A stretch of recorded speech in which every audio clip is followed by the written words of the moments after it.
The coverage of Spring 2014 continues. Last week we investigated the potential of the awesome volleyball series Haikyuu.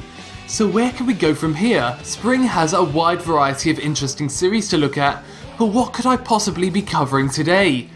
Oh, you've read the title of the video, didn't you? Fine, no game, no life.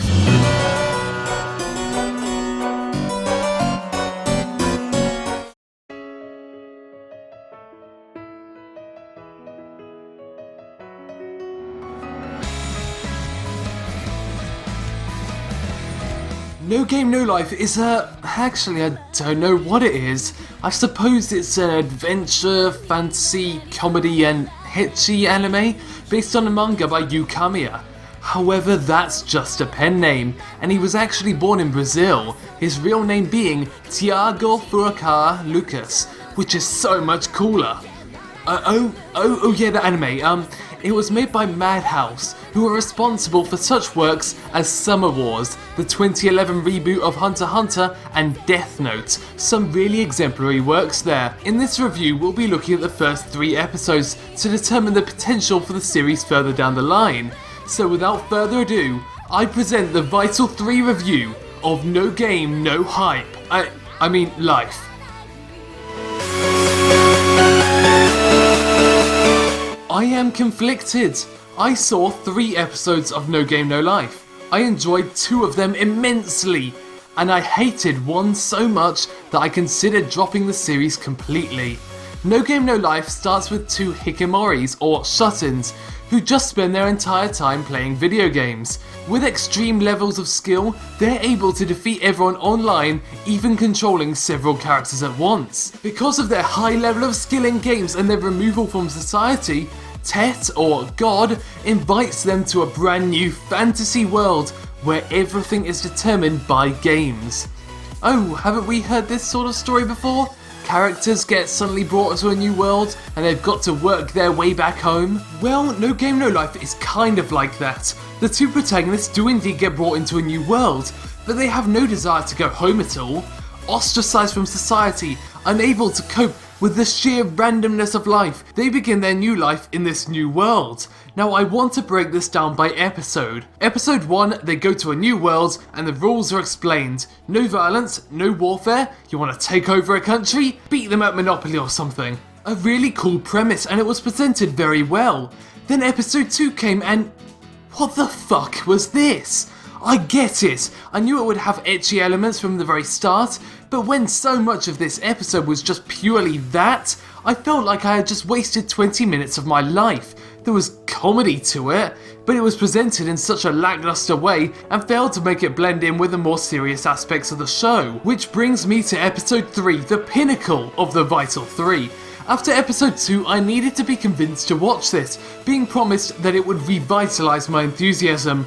And it did even more. Episode 3 showed off that the series was not only able to present a serious and really interesting story, but also has the ability to interchange between serious and comedic sequences perfectly.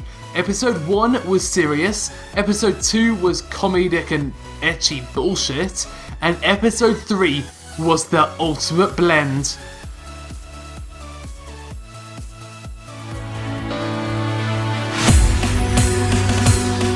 The 2 characters you will need to be aware of in No Game No Life are the siblings Sora and Shiro. Resenting society, they live together in a small dark apartment, constantly just playing games.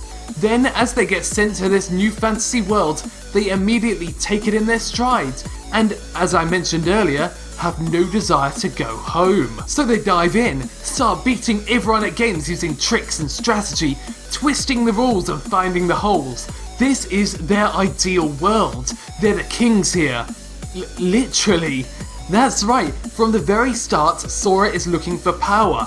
In video games, there's always a goal. Attain power, save the world, live happily ever after. And it looks like that's what's happening here. The way the rules are built up, especially the "you must bet something of equal value" rule, adds a lot of potential to the series. If they keep referring back to this rule, and the value of bets gets higher and higher, a bag of coins could end up being an entire kingdom.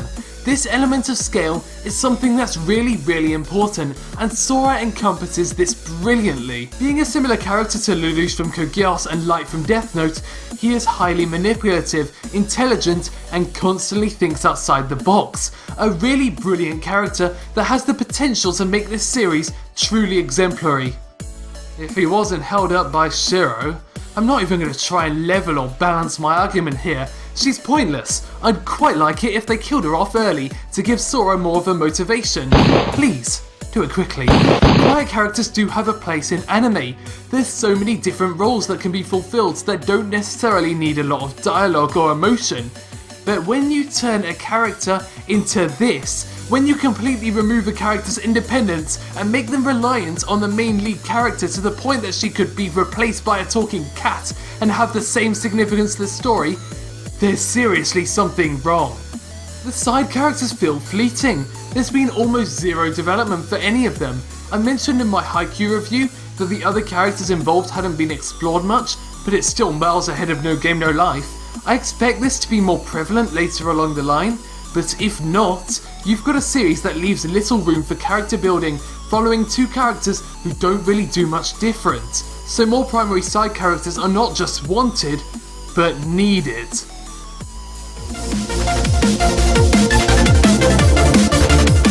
I mentioned before that Madhouse does exemplary work, and that goes for No Game No Life as well. The presentation is just beautiful, with this fluid animation and such an epic soundtrack. Everything just looks and sounds so amazing. One of the key scenes thus far is in the first episode and involves the siblings first coming to the world.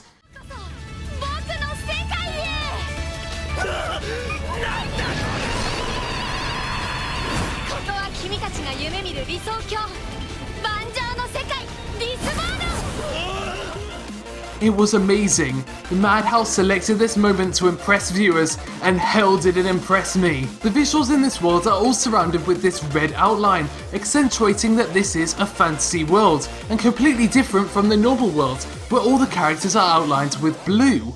When the world they know, their apartment suddenly gets surrounded in these red lines and bursts apart, which is a reference to a previous scene using a box as a metaphor for locking themselves away from society, it's such a dramatic change visually. Everything goes from this dark and blue colours to bright and red. It's brilliant, absolutely brilliant. That entire scene just left me with a giant smile on my face. But fucking hell, don't do this to your characters. Unless you do kill Shiro off early, we're going to have to put up with this for an entire season, and that is, at least I hope, not what viewers are looking for in this show.